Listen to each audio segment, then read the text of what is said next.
Dans cette capsule, je réagis au récent débat entre M. Dumouche et Maccabée qui portait sur la question suivante. Le Christ sauve-t-il la plupart des âmes à l'heure de la mort? Mais avant d'entrer dans le vif du sujet, il faut déjà rétablir que l'Église n'a jamais enseigné que la majorité des hommes étaient sauvés. Bien au contraire, la tradition catholique éclairée par l'Écriture, soutenue par les pères, les docteurs et les saints, tend unanimement à confirmer que le nombre des damnés est grand, tandis que celui des élus est restreint. C'est ce que vous confirmeront tous les théologiens sérieux et enracinés dans l'enseignement traditionnel de l'Église. Ceux qui disent autre chose sont plus ou moins contaminés par l'esprit moderniste, qui d'ailleurs est condamné par plusieurs papes. Saint Léonard de Port-Maurice, dans son sermon intitulé « Le petit nombre de ceux qui sont sauvés », titre déjà assez révélateur, disait « Et pourtant, parmi tant de chrétiens, à peine en trouve-t-on 1 sur 100 qui soit sauvé, et même je me hasarderais à dire qu'à peine 1 sur 1000. » Et s'il disait ça des chrétiens, qu'en est-il de ceux qui négligent ou qui se moquent totalement d'avoir la moindre pensée pour Dieu dans leur vie? Les citations de ce type sont tellement nombreuses qu'il deviendrait très lourd de toutes les mentionner. J'invite chacun à étudier la question par lui-même, non en écoutant des influenceurs sur YouTube, mais en se référant au magistère de l'Église. Avec un peu de bonne volonté, il est plutôt facile de trouver les textes et de les étudier. De toute manière, c'est biblique. Et comme Maccabée l'a justement rappelé dans le débat, le Seigneur déclare « Beaucoup sont appelés, mais peu sont élus ». Ce verset démontre que l'appel de Dieu est universel. Il confirme ce qu'enseigne saint Paul. Dieu veut que tous les hommes soient sauvés. Mais cet appel n'entraîne pas forcément une réponse favorable de l'homme. Dieu ratisse large, certes, il multiplie les moyens d'attirer les âmes par différents événements de vie, des remords de conscience, des bons exemples parmi les proches. Pourtant, malgré la multitude des grâces offertes, peu répondent librement, humblement, dans la pénitence et la foi. Voilà pourquoi le verset se conclut en disant « peu sont élus ». Et pourquoi il y a si peu d'élus? Eh bien, comme cette parole connue de saint Augustin nous le rappelle, Dieu qui t'a créé sans toi ne te sauvera pas sans toi. Il est absolument nécessaire de collaborer à l'œuvre de la grâce. Dieu ne manque ni de bonté, ni de puissance, ni de moyens pour toucher les cœurs. C'est clairement pas le manque de grâce de la part du Seigneur qui fait obstacle au salut, c'est le refus libre de l'homme, son orgueil, sa paresse, sa préférence pour les biens de la terre plutôt que pour Dieu. Voilà le véritable enjeu, et voilà ce que l'Église enseigne depuis les premiers siècles de son existence.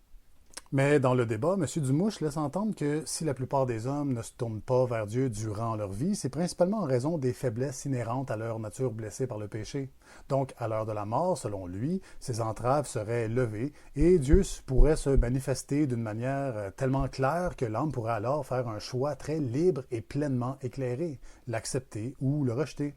Mais le problème, c'est que cette idée, séduisante en apparence, n'est simplement pas enseignée comme telle par l'Église catholique.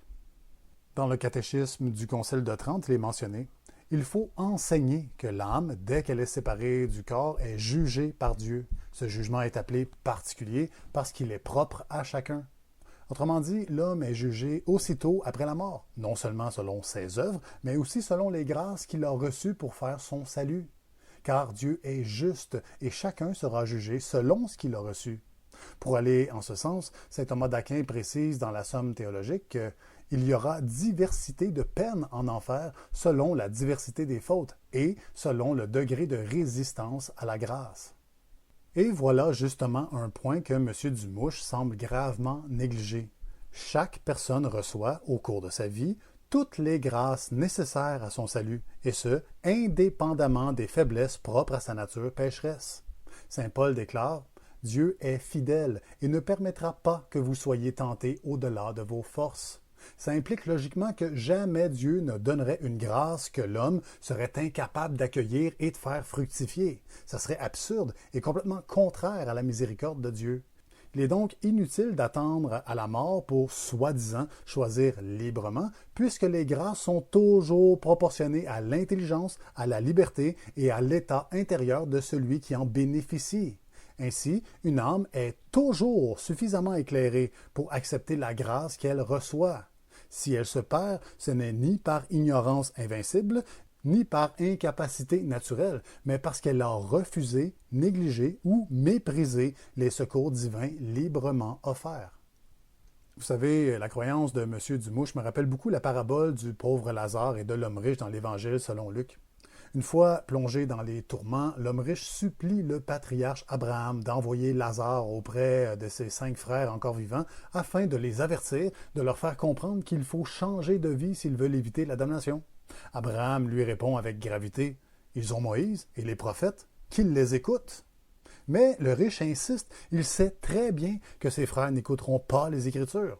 Alors il reprend « Non, père Abraham, mais si quelqu'un des morts va vers eux, ils feront pénitence. » Ce à quoi Abraham répond sans appel « S'ils n'écoutent pas Moïse et les prophètes, ils ne se laisseront pas persuader, même si quelqu'un ressuscitait d'entre les morts. » Cette histoire illustre parfaitement en quoi la croyance de M. Dumouche n'est pas même conforme à l'Évangile.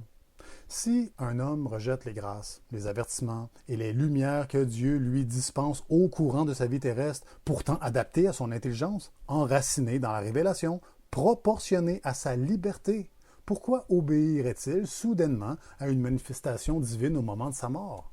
Il n'acceptera pas davantage que les frères de l'homme riche n'auraient cru en un Lazare revenu des morts. En vérité, comme dit saint Augustin, telle vie, telle mort. Mais pour défendre son idée que la plupart des hommes seraient sauvés à l'heure de la mort, M. Dumouche invoque ce verset. « Tout péché et tout blasphème sera remis aux hommes, mais le blasphème contre le Saint-Esprit ne sera point remis. » Ce que notre théologien youtubeur semble oublier, c'est que le refus volontaire et persistant des grâces de conversion fait justement partie des péchés contre l'Esprit Saint. Le catéchisme du Concile de Trente en nomme plusieurs, dont l'obstination dans le péché, l'impénitence finale et l'opposition à la vérité connue. Ce sont précisément ces attitudes de rejet qui ferment à l'âme la porte de la miséricorde. Ainsi, nier la gravité de ce refus libre et éclairé tout au long de la vie humaine revient à vider ce verset de son sens véritable. Encore une fois, l'interprétation que M. Dumouche fait de ce verset n'est pas basée sur le magistère.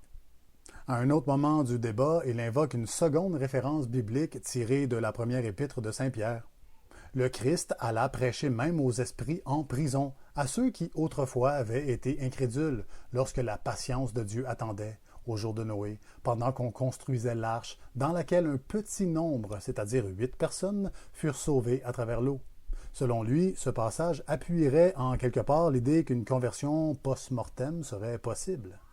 Mais si on épluche sérieusement les écrits de la tradition et du magistère, force est de constater qu'on ne retrouve aucun fondement qui va en ce sens. Bien au contraire, les pères de l'Église, les docteurs et les conciles ont toujours affirmé que la mort scelle définitivement le sort éternel de l'âme. Ce passage, loin de suggérer une seconde chance après la mort, est interprété par la majorité des pères comme une allusion soit à la prédication de Jésus à travers Noé aux contemporains du déluge, soit à l'annonce de la rédemption aux justes des limbes, mais jamais comme une possibilité de salut pour des âmes obstinément incrédules. Il est important de comprendre qu'une personne qui refuse régulièrement les grâces de conversion, pourtant adaptées à son intelligence, accessibles malgré les faiblesses de sa nature déchue et suffisantes pour son salut, finit par s'endurcir. Lorsque cette obstination devient persistante, Dieu, dans sa justice, permet alors que l'aveuglement volontaire devienne son châtiment. Saint Paul le mentionne très clairement. C'est pourquoi Dieu leur enverra un esprit d'égarement pour qu'ils croient aux mensonges. Vous comprenez? Dieu est lumière, et quand une âme s'entête à lui résister, il finit par se retirer. Et quand la lumière se retire, que reste-t-il?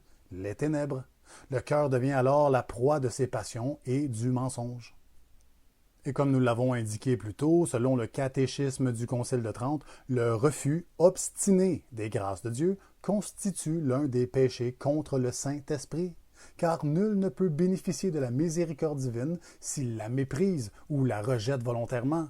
Le Seigneur peut tout pardonner. Il veut tout pardonner, mais il respecte le choix de ceux qui refusent les grâces de repentance. C'est précisément ce que saint Thomas d'Aquin enseigne. Le péché contre le Saint-Esprit consiste à rejeter volontairement et par malice la miséricorde divine et les moyens de salut que Dieu offre à l'homme. Et malheureusement, même si ça semble difficile à accepter pour M. Dumouche, le péché contre l'Esprit Saint est plus largement répandu qu'il n'ose le croire. Cependant, si les catholiques se sentent réellement concernés par le salut des âmes, voilà ce qu'ils peuvent faire. prier et faire davantage de sacrifices pour ces âmes. C'est exactement ce que demande la Sainte Vierge d'ailleurs. Oui, il faut supplier le bon Dieu de bien vouloir retirer l'esprit d'égarement et d'envoyer de nouvelles grâces pour toutes ces âmes. Peut-être que, avant qu'elles ne passent dans l'éternité, vous obtiendrez qu'elles se convertissent, qui sait. Mais chose certaine, quand vient la mort, suit alors le jugement. C'est ce que l'Église catholique enseigne et continuera d'enseigner. Que Dieu vous bénisse tous.